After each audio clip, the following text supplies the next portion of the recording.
Welcome to another episode of Purchase to Profits. I'm Seth Ferguson. Make sure you hit the subscribe button so you don't miss our daily interviews with successful real estate investors. Our guest today has been investing in real estate for more than 20 years, purchasing his first property when he was just 19 years old. He owns a number of different businesses and has 15 years of experience in construction. Tom Olson joins us today. Tom, welcome to Purchase to Profits. It's great to have you on the show. Thanks for having me, Seth. I really appreciate you having me. Yeah, I'm really excited for this chat. So to start things off, tell us about your real estate goals. What do you want to do with real estate now? Well, real estate for me is just a vehicle. I really believe that it's really, we're in a people business. We think we're in a real estate business, but we're really not. It's really all about the people that you serve. And for me, I'm a Christian, so I really kind of always start with that. I believe I'm here on this earth to glorify God and to love others, and to love God and to love others. So that's kind of where my whole mind space starts, and that's where it ends. You know, it's a circle for me. So everything I do, I want to be able to add value to people's lives, add value to people, to the communities. I believe there's only two ways to add value to people, or two ways to make money. Sorry, there's two ways to make money. Number one is to add value. And number two is to rip people off. There's really no in between. So I appreciate you having me on. I look forward to our talk today. For sure. And so so that's real estate is a means to an end. It's a vehicle to accomplish what you want to do. So looking inside your real estate businesses, how do you structure your annual targets? Do you say, I want to acquire so many units this year, I want to do so much dollar volume? Yes and no. I mean, I'm a provider. So we actually build rental portfolios for investors. That's kind of like the core business of my real estate business. I also own Good Success, which you can kind of see behind me, which we have a podcast. We have we have a mastermind for people in real estate and in business, and really in life, you know, people that are really trying to get to the next level in life, not just in business. But it all starts kind of with my big goals. So I have two gigantic goals, and I know that, you know, most people, when they hear these goals, I even had I spoke for Mr. Landlord last year, and he's like, you know, when I heard this, I kind of thought, okay, it's a ploy. It is what it is. But he's like, then I went to Tom and I actually saw his office, and I saw how he's in Gary, Indiana, and how he's actually doing this. Like, he actually talks about it and he's focused on it. And I really am. So I have two gigantic goals. One is to give away $1 billion in my lifetime. So that's with a B. I want to give away $1 billion in my lifetime. And number two is to flip the entire city of Gary, Indiana. So, you know, when I have my big purpose in life, which is to glorify God and add value to by adding value to my communities, then I kind of have my two big goals, which are to give away $1 billion. And it's not just charity. It's just, sometimes it's almsgiving. It's people that need help. Sometimes, like yesterday, for instance, there was a person in our church that their parents died. And me and my wife talked to each other, and we're like, hey, I always have gift cards. I have a lot of, you know, when you use Chase, you have a lot of different credit cards, and I always like kind of use all my points for gift cards. Yeah. And I do things around the office for people, and we saw that family like, hey, we should give them a gift card just to send them out to eat for dinner, and just to kind of be a blessing to them and say, hey, you know, I know you're going through a tough time, and this isn't, you know, anything that I can do to help solve that for you at all, but at least, hey, I can provide a meal for you. Everything I do, in my opinion, has to be in those filters. Is this going to glorify God? Is this going to add value to people's lives? Is this going to help me give away $1 billion? Is this going to help me flip the city of Gary? And everything somehow has to filter back to that. So every single year and I have many different companies. So I have a company called Olson Group Network, which is actually the company that builds rental portfolios for investors. I have a construction management company. I actually started in construction. I don't even have time to tell you that story in the 30 minutes that we have today. But my whole business from real estate started when I was 12 years old, starting in construction. And then I have a construction management company, and then a property management company that manages rentals for investors. And then I have the Good Success company. I have some other companies that kind of sit in the background, or companies that don't involve real estate, and I won't get into those. Yeah. But how we create our goals is kind of based off of those big goals, and we kind of chunk those down. What can I get done this year? I believe everybody was placed on this earth for a purpose, and everything has to be filtered through that purpose. Once you figure that out for you, you got to figure out what you're good at, what part you can have in that goal, and what do you need help with other people. We've done that, and that's kind of where I think I have 26 employees right now in all the different companies. And that's how we do it. So every year we have a yearly meeting with every company, and every year we determine what our next goals are for that year, and then we kind of then create quarterly rocks and quarterly goals from there. Yeah. I hope that answers your question of how we get to those goals. But Yeah. as far as this year, we will probably sell 100 houses, and we will probably add about 30 or 40 to my own personal portfolio. And then I'm up to 8 vacation rentals now, which when I say vacation rentals, they're not in vacation area destination. They are in Northwest Indiana. In fact, most of them are in Gary, Indiana, which would be the last place you would think you'd have vacation rentals. But we have a place called Miller Beach, which is like beautiful, right on Lake Michigan. Nobody even knows it's there. Half the world doesn't know it's there. But we just actually had the Lake Shore Indiana Dunes National Park just became a national park. I think it's 87th National Park, and it's right there as well. So we're 25 minutes from Chicago. You have that. You have, and Gary itself is actually starting to flip. It's coming right in front of our eyes. I've been trying to say I want to flip the city of Gary for the last couple of years, and I mean, within the last 8 or 9 months, we've had about 55 to 6,500 temporary jobs and 3,500 to 4,500 full-time permanent jobs being announced from Amazon, putting a distribution center, to the airport expansion, to 2 major steel mills coming. Well, ArcelorMittal's been here for years, but then they're doing $1 billion expansion, which will have as part of the temporary jobs. And it's kind of funny because I never really started telling people I wanted to flip Gary, Indiana until about 3 or 4 years ago. And ever since I've put it out there and ever since I've said, hey, we want to do this, things just start happening. So that's how I produce my goals. Yeah. And I think you have a really good point. You just have to put it out there, and nothing was happening until you actually took the action and started talking to people. Nobody cares how good your idea is until you actually put it into action. Yeah, no, 100%. So with all your different businesses, you have lots of stuff on the go. Do you have any routines that help keep you focused on your businesses?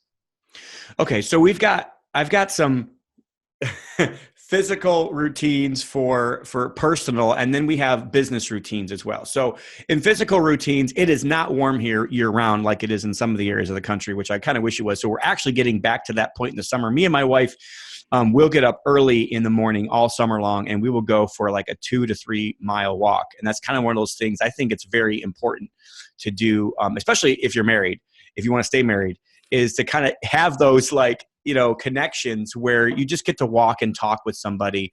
And not only that, it's actually good for your health as well too. So I'm not one of those people that say I get up and go to the gym every single day. I do try to do 50 reps a day of something, whether it's jumping jacks or push-ups or just something to kind of just stay there.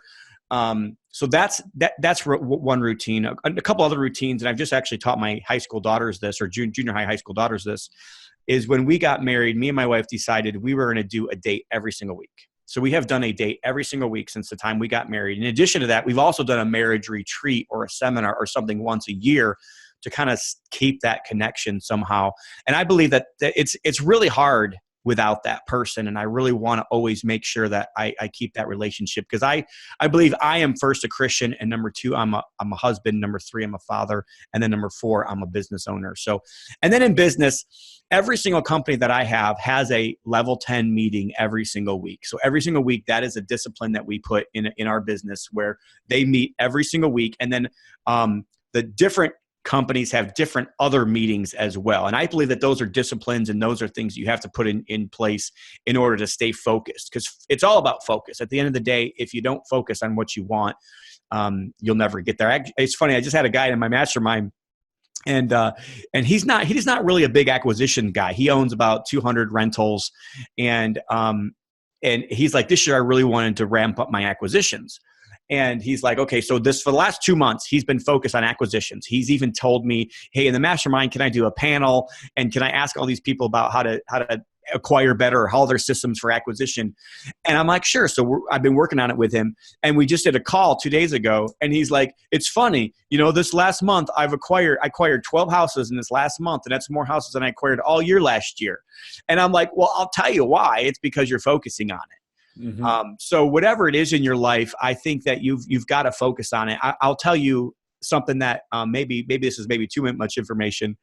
Maybe you like this, I don't know. But I found myself about 5 or 6 years ago feeling like, hey, Tom, you are a very ungrateful. You're not grateful. You're not thankful enough. I used to work with people, and the guy always had a smile on his face, and he always, every single time I did anything for him, he said, thank you. And I was convicted about it. And I said, you know what? A lot of the reason why we're not thankful, or we don't give, or we don't do things, is we're not exercising those glands. We're not exercising those muscles. So if you can't lift 200 pounds, it's not because you can't lift 200 pounds. It's because you're not exercising those muscles in order to be able to lift those things. And I think a lot of times in life, we have to direct our heart. Our hearts are deceitfully wicked. I do not follow your heart. People say, go follow your heart and you'll find the dream. It's a bunch of bullcrap, people. It is. Your heart is deceitfully wicked, and it will deceive you 100 times out of 100. What you have to do is direct your heart into places. So direct your heart with money. Direct your heart with thankfulness. So every single day, you ask for a discipline that I put in my life, and that is every single day I will text or do a handwritten note or physically go to somebody and tell them, I'm thankful for you. And sometimes it's a struggle. Sometimes I actually have to think, who am I thankful for today? What am I thankful for? And how am I going to express that to them? Because it's not just being thankful. I have to express it to them, because that's the push. That's the hard part. I can think about it. Oh, kumbaya, I'm thankful. Great, awesome, wonderful. But until I actually exercise that muscle, and I show kindness, and I show that gratitude towards that person, being grateful, it has to come out of you in order to be grateful. Grateful means you're so full of gratitude that it comes out. It's like a cup running over. And that's how we all ought to live our life. And, we talk about gratitude, we talk about being grateful, but most of us really aren't. We're proud. We're arrogant. We think we know it all. We let fear control our lives, and we're lazy. Like, honestly, if we all want to get honest with each other, we really want to put on the bottom shelf, that's who most of us are. And I go to real estate conferences, and they're like, I want to figure out how to be more lazy. And I'm like, no, that's not what you want. No, I don't ever want to retire. And it's not because I think everybody should work hard until they're 20 or 120 years old. Like, I want to live to be 120 years old. And I really do want to live to be 120 years old, but it's because I was placed on this earth for a purpose. And every day I want to go towards that purpose. And whether that's working with a hammer, or whether that's working with my brain, or being on a podcast, or helping somebody, mentoring, or in my mastermind, or whatever it is, building rental portfolios for investors so they can retire and they can leave a legacy to their family, whatever it is, I want to be able to give to society and add value to people's lives. So, I don't know if that was too much of a soapbox for you, or what you're looking for or not, but that's really where my heart's at. No, that was great. And as you keep building your businesses, you're able to help more and more people. What would you say was instrumental in you being able to scale up your businesses to the size you're at now? I heard a guy when I was like 18, 19, 20 years old, and he made this statement, and it burns in my heart daily. I still hear it. And he's like, if you weren't afraid of anything, what would you do? And if that thought doesn't do something for you, I think you need to wake up and slap yourself or something. But if you were not afraid of anything, what would you do? And I've had fear come in like I said, I had the dream to flip the city of Gary in 2008. The whole dream happened because in 2006, I lost my job. I was I was working construction. I had a bunch of side business going on. And I went almost overnight from making $100,000 a year, which I know isn't but in that year, it was good for 30-something-year-old kid making over $100,000 a year. I thought it was pretty good. Went from making $100,000 a year to $20,000 almost overnight. The shift happened in 2006 in most real estate and construction. Maybe most people didn't realize it until 2008, but 2006 is really when the shift happened. And I had to move my family from a really A neighborhood to Gary, Indiana. I went just inside the borders. And I would go out in the morning and walk and pray. And there was a school right by us that we would run the track. And I just saw people. And I knew then that these people needed help. That community, the community of Gary, Indiana, needed somebody, not to be their savior. I will never be their savior. That's not who I am. But they needed help. They needed hope. And I knew then I was supposed to be part of that catalyst. I'm supposed to give my life and be a servant to those people. And that's what I really want to do. But I had to, I never told anybody until about 2012, 2013. And I lived in fear that whole time thinking like, who am I? You know, a lot of times we think that's humility. It's not. Sometimes it's actually like pride. And we have to kind of get that out of ourselves and be like, you know, this isn't my purpose. I didn't have this. I didn't create this purpose in me. I was given that purpose, and that's what I need to do. So, I'm sorry, I forgot your question. I was just going down a rabbit trail, but yeah, no, it's all good. So that's where I came up with that, with that dream. Yeah. So let's say there's somebody out there watching right now. They're having a rough time and they have that fear you were talking about. What sort of things did you do mentally to allow you to push through that fear and conquer it and keep moving forward? So I'm going to give you the practical side of this. There's always like a practical, and then there's like a, you know, an intangible side. So the practical side of it, honestly, is sometimes we just need to be alone. Sometimes we need to slow down what we're doing. We all live in this crazy world. And sometimes we need to slow down. You know, if you're a Christian, you know the story about David and Goliath. And part of the reason why David was able to kill Goliath was the fact that he was alone for so long, and he was just with his sheep, and he had that time to think and that time to like meditate and the time to learn his skill of being a slinger, which, you know, or with a slingshot. And that's sometimes what we need. Sometimes what we need is to just slow everything down and come to this center of life. We need to go for a walk. It was funny, like, if you know me, like, video games just do not like do anything for me. That's not me. Maybe I'm just a little too old to be into that millennial generation or what, but like video games just don't do it for me. But my son's 5 years old. He's been playing video games. And normally for me, it is like 6-7 days a week. Go. Like, and I'm on my phone. I told my daughter, I'm like, I'm on LinkedIn, YouTube. I'm on all these different platforms, Bigger Pockets. And it's like, I feel like I have to respond to every single person every single day. Sometimes you just need to shut it all off and do something totally different. And my wife is like, I'm proud of you. You never play video games. And I played video games with my son on Saturday. And video game, sometimes we need a distraction, but sometimes we just need to be alone. And that's really what happened in that time frame in my life. And that kind of, sometimes we need that in order to get the courage to kind of go back and do what we're supposed to do. So I guess I would just give you a practical tip when it comes to how do you do that. But honestly, I believe fear and pride swell up in us every day. And every day we constantly need to push it down with humility and with love, because really love is the opposite of fear. It's not hate. Hate's not the opposite of love. The opposite of love really is fear. Yeah, no, that's a really good point. So let's transition now. You've done a whole bunch of deals. Is there one that stands out as a keystone deal? You know, it's funny. When I saw this and I knew I was going to answer this question, I thought, okay, you know, there's the deal that I lost $70,000 on as a fix and flip. And I'll just let that be a lesson to your audience. Even today, I have done about 1,600 deals in my life. I've done a lot of wholesaling. We did a lot of wholesaling. I probably did about 1,200 of those are wholesales. I've fixed and flipped probably 200 to 300, and I've done turnkey probably 400 or 500 turnkey rentals.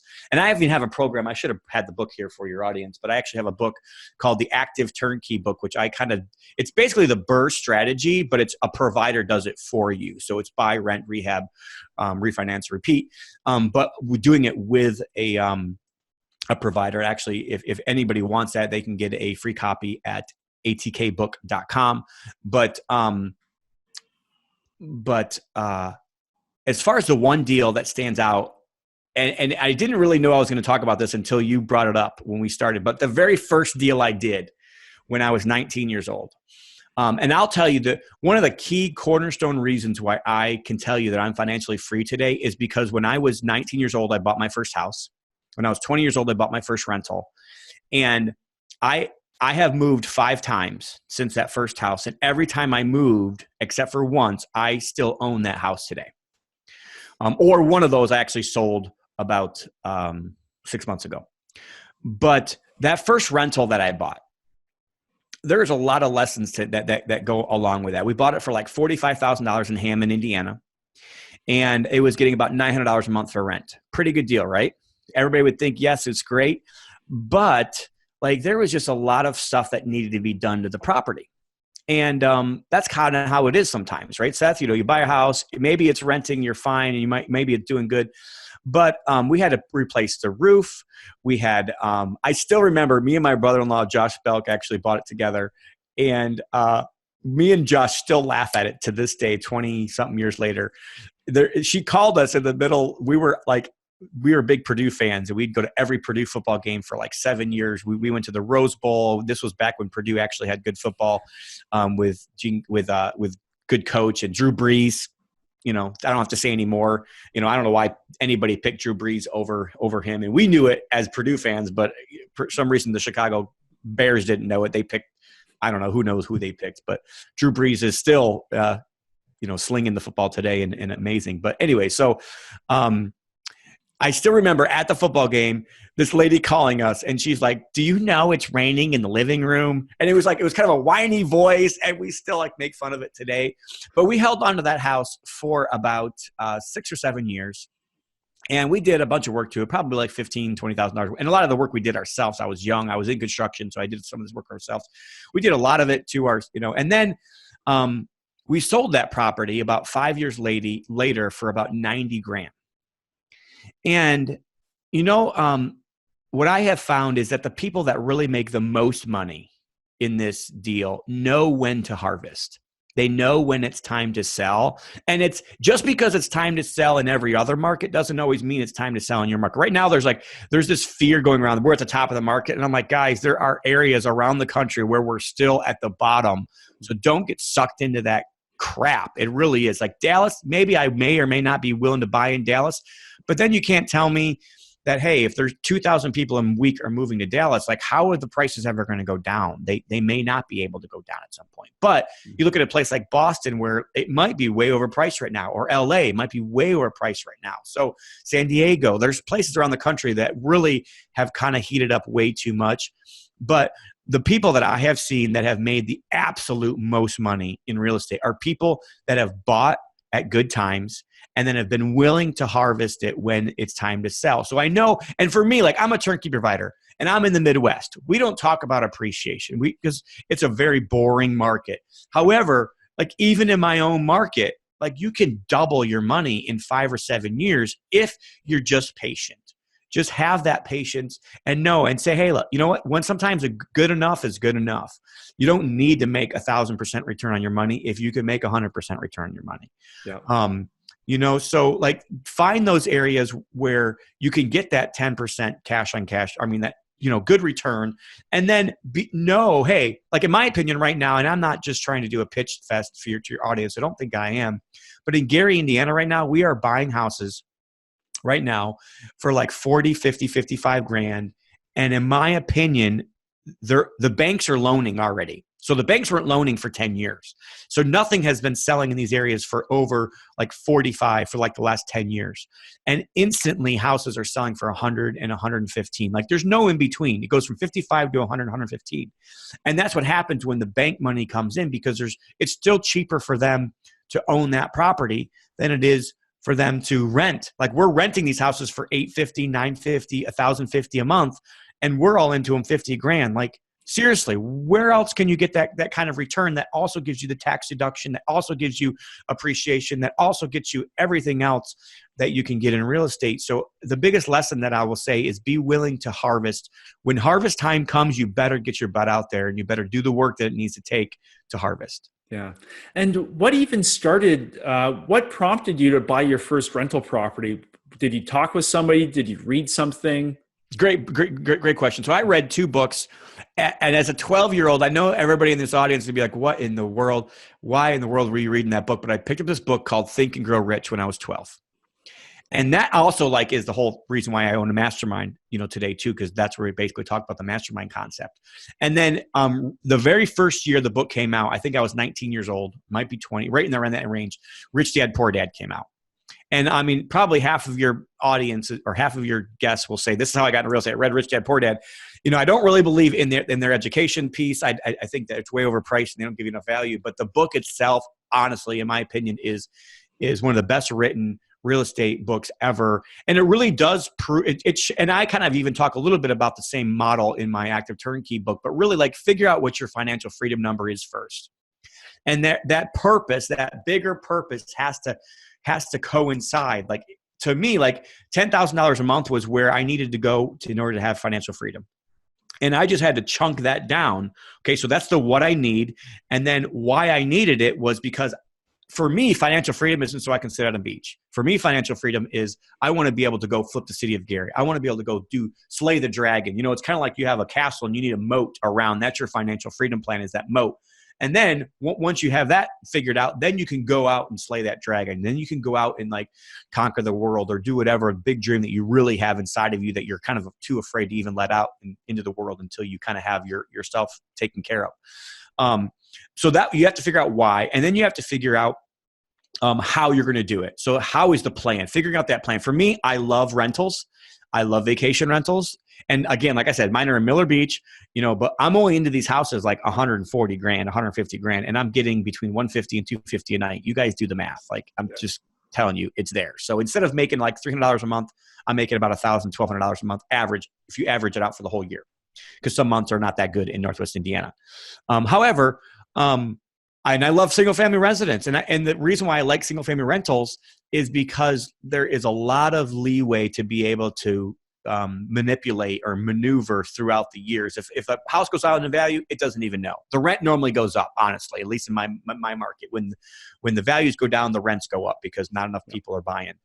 But for me, I'm trying to get back to your question. Sorry. I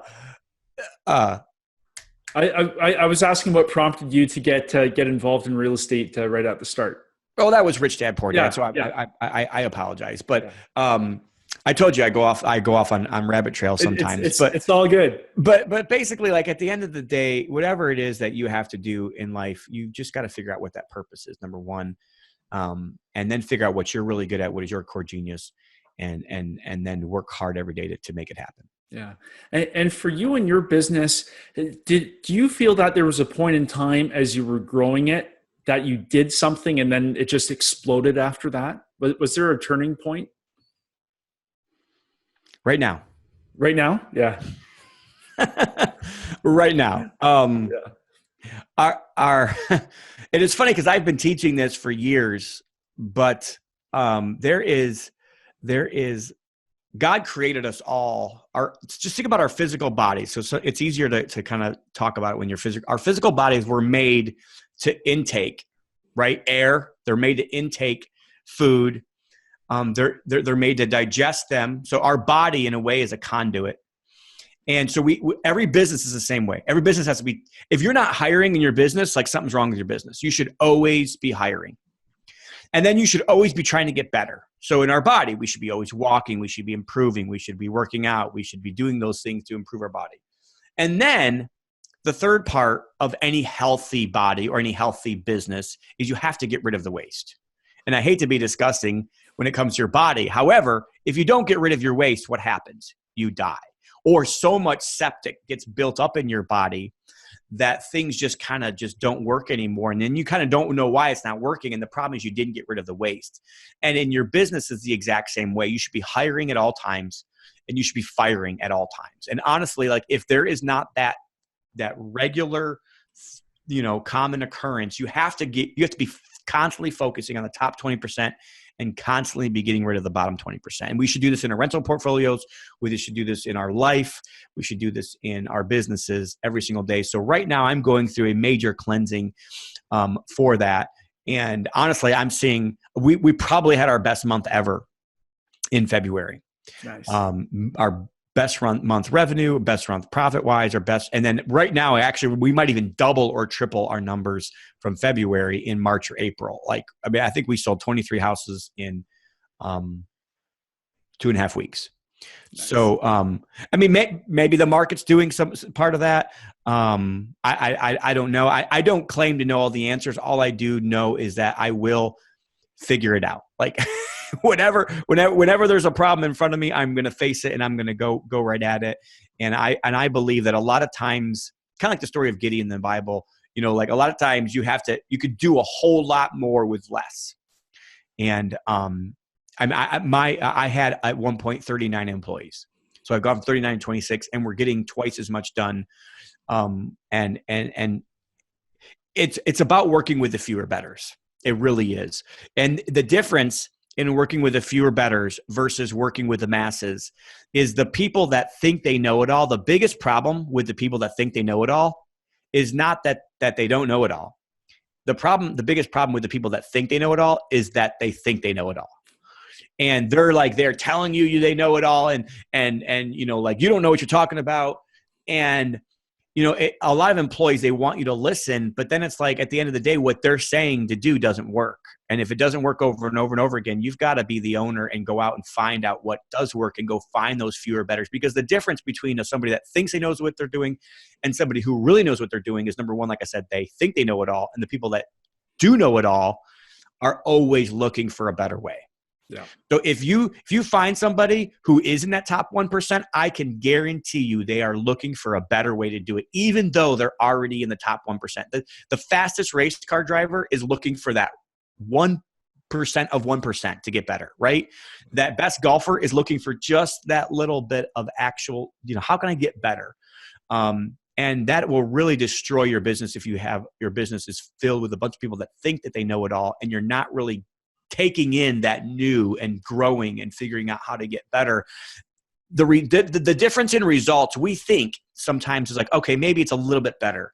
So maybe if I got to pay a little bit more to get that better employee, sometimes we think we're going to get like a 1-to-1 return. It's the same return, right? No. And then we might think, okay, maybe I'll get a little better return. So maybe it's a 1 to 1.5. And I'm going to tell you, that's not the case. We might even think, okay, Grant Cardone, 10x, 10x. It's not even a 10x. I mean, I just went through a whole series of creating a plan with a company that I believe really does know what they're doing. And the plan that they created was literally 1,000x of what I was told that I couldn't even create. From people that thought they knew it all. And it's very hard because those people, like, I still love those people. Like it's so hard when you really care about people and you really want what's best for people. But when you're told you can't do something on one hand, and then you find another company that says, oh no, not only can you do this, you can do 1,000 times more than this. My head has just been blown away, over the last couple of months, learning really from the real fewer betters. So if your fewer betters that you think you're working for aren't so far ahead of you, they're probably not the fewer betters. That's just it's a hard lesson I've just gone through myself personally, and it's ripe on my memory right now. So, but at the same time, God's blessing, and honestly, like I can't argue with the results. That's the thing. Like, you can't argue with results. Numbers are numbers, and they never lie. And when the results are there, it is what it is. Like I don't know what else to say. Yeah. No, I'm glad you brought that up, because I think those are really important lessons that everybody can put into practice in their own businesses. So how has getting into real estate changed your life? Well, if I haven't already told you that, then yeah. But honestly, like, so I was in construction, so I was already kind of in real estate a little bit when you say that. I got into real estate as a contractor, believe it or not, and I was working for an investor flipping homes. And I was a partner with a guy, and this guy that I was a partner with on the construction company decided he was going to up and leave and go to Alabama. I think he moved to Alabama. And I'm like, oh crap, I already went through this. This was after this was 2008-ish, 2009-ish. And I'm like, I already, God, what are you doing to me? Like, I already had this. So he's up, and I'm like, okay. So I started thinking, I started praying, what am I going to do? And my thought was, okay, I'm already in the middle of this. Why don't I just stay here? Like, a lot of times we think we need more resources, and we don't. We just need to be more resourceful with what we do have. So I went to these investors, and I'm like, hey, if I can help you find the houses, if I will help you get utilities turned on, if I will get all the work done for you, and then I'll find the best realtor you possibly can to sell these houses for you, will you do me the favor of giving me the contracting work? Like, think about that. Like, I don't know what I was thinking. I was so dumb. I mean, I was the smartest dumb person you've ever met, but like it was the biggest thing I can tell you, and I know it is today, that's value. You want to talk about value? If you had a contractor that said, hey, I will help you find a house, I will help you fix the house up, I will do all the work for you. All you have to do is bring the money, which sometimes getting started in real estate, we think money is the hardest piece of it. And then you get into it and you're like, holy crap, like right now I have 150 people that want to give me money to loan me money for deals. And I can't even always deploy their money that they want to give me. It's the easiest part, honestly. So if you think you have money, like you have to also tip that upside your head too, and kind of understand like money right now is easy to find. Mm-hmm. But and not that I'm saying I wouldn't take on new lenders, because we always do. Probably every week I have a new lender that wants to loan me money. But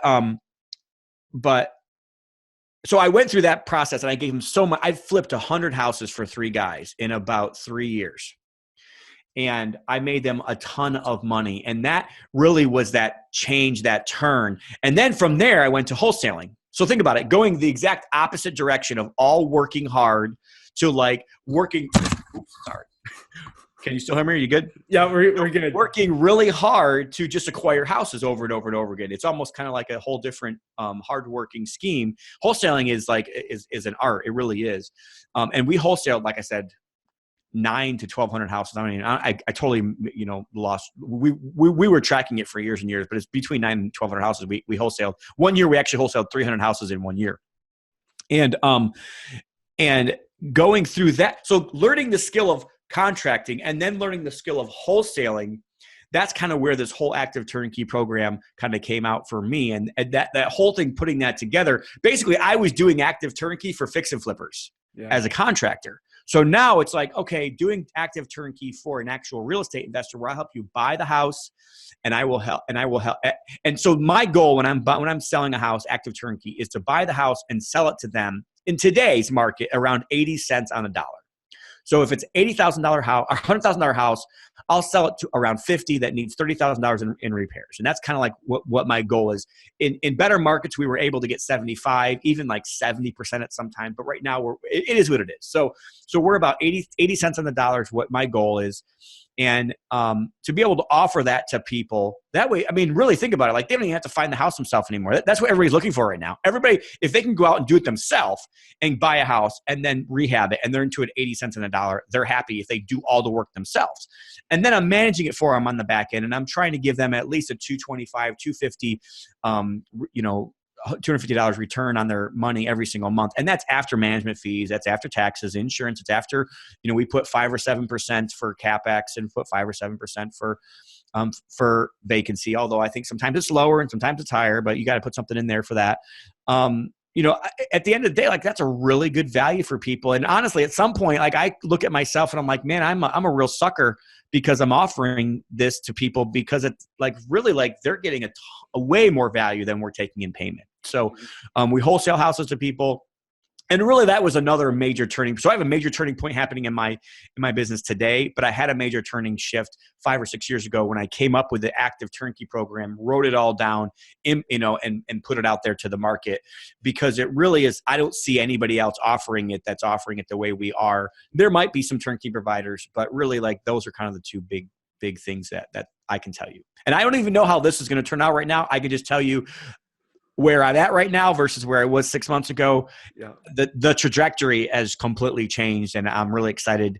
It's just going to kind of be a lot of hard work for me this year. So I'm ready for it. That's great. Big things make it happen. So yep. That's awesome. So Tom, where can people find you if they're looking to get in touch, learn more about your show, all that kind of stuff?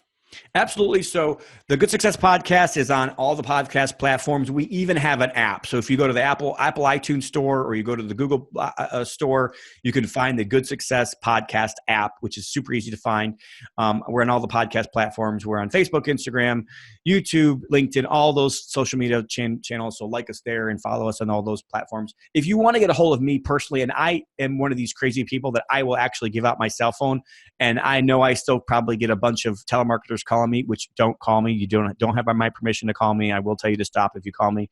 But I just feel like the more people that have it's not really about who you know which that's what we think it is. It's about who knows us. Mm-hmm. And I want to give access to myself to as many people as I possibly can. So I prefer text. So if you really are real and you want to get a hold of me, text me first. 219-742-7957. I'm not going to repeat that. So go back and listen to it again if you need to. Or you can email me at tolson@goodsuccess.com. That's TOLSON @goodsuccess.com. Like I said, you can also go to the Good Success website, goodsuccess.com. And then you can also find us at Olson Group, buyolsongroup.com, BUYOLSON group, GROUP.com. And we don't really have a lot of houses on the website. It's just that the houses normally sell too fast. So if you go on that website, you can get on the list and you'll get an email sent to you every single week that has our current properties on that as well. And then you can find us, our other companies, Olson Group, Olson Construction, Olson Property Services on Facebook. And I think Olson Property Services has a website as well now, but for a property management company, sometimes they don't really need a website as much. So we're building all that as we speak as well right now. So, but really, if you want to get a hold of me, that's kind of, and I'd love to be on other podcasts. So if you have a podcast and you want me on your podcast, I also speak, and I have a couple books that I've written, Active Turnkey, and also Investors versus Contractors, which if you heard my story, I've been on both sides of that fence, and I'm still on both sides of that fence. So I understand there's a dynamic there where all investors think that contractors are con men. It's even in their name, I've heard. I'm like, come on, seriously. And then contractors, really, like a lot of contractors, for good reason, think investors are just trying to rip them off or not. They don't want to pay for anything. And honestly, what's really sad is sometimes real estate investors don't pay. They just, they're crooks, and it's not cool. But sometimes contractors are crooks. So you have to put yourself in a position of protection, but also understand the value that the other party brings. And that's kind of what the book is all about. So you can pick up both those books, also Active Turnkey and the Investors versus Contractors, on Amazon as well. So if you're looking to buy those books, you can buy those as well. Or you can follow me on Facebook at the Tom Olson, and or any of the other social media platforms. So I know there's a lot of ways to get a hold of us, but that just about covers it all. That's great. Well, Tom, just want to say thanks so much for taking the time today and sharing your success with us. I just have one more thing, if you'll allow me. Go for it. We do have an event coming up in June 26, 27, 28, called the Community Go-Giver event. And I am really passionate about the city of Gary, Indiana. I am trying to flip the entire city of Gary, and not just like every house, but I want to change the culture of the city. I really want to make it into a city that people are proud of and that people are moving to versus moving away from. And that event kind of helps show people how we are flipping the city of Gary, Indiana, and how we're being community go-givers, how we're using real estate to positively impact our community. And at the same time, we're making a ton of money doing it. So for all the people out there that are like, I don't want to come with the soft clothes. Like, honestly, if you could find places where you would buy houses for $55,000 that are renting for $900, I shouldn't have to give you the math. I mean, the return is so good that I think you'd be stupid not to at least check it out. I mean, maybe if it's not for you, fine, but you can come along with us and make a lot of money helping us flip the city of Gary, Indiana, but also for the people that are like me, and that really are social conscious, and they really do want to make a positive impact on this life and on eternity. Like, this is the group for you. We have amazing national speakers. We'll learn about trust. We'll learn about IRAs. We will learn about rentals, fix and flips, turnkeys. We have 2 days of even going out and looking at the properties, so you can actually physically see the neighborhoods and the houses and the finished products that we put in these houses. So communitygogiver.com, and I'm even going to give a coupon code for your audience. So if you put in the coupon code community, so just spell it out, community, and the coupon code, it's 30% off. And honestly, it's like $500 for two people anyway. So it's not even like we're just trying to pay for the meals that we're going to feed you during the days, and pay for the buses that are going to go out to take you to places. So really, it's not an event, but that's going to make any money. I'm really just looking to try to help encourage you to use real estate to positively impact your community, but also make a lot of money when you're doing it, and know how and what those secrets are of people that are really doing it all across the country. To do it. But in addition to that, I got Sonia Booker. I've got that's going to be there. I've got Ken Lacey from Veterans Path Up. That's going to show how he's going to end veteran instability in housing across the whole country, and a lot of community go-givers themselves that are making major strides in their communities with real estate as well. That's awesome. Well, Tom, thanks again for doing this. Really appreciate it. And to you, our viewers, I wish you well on your journey from purchase to profits. See you next time.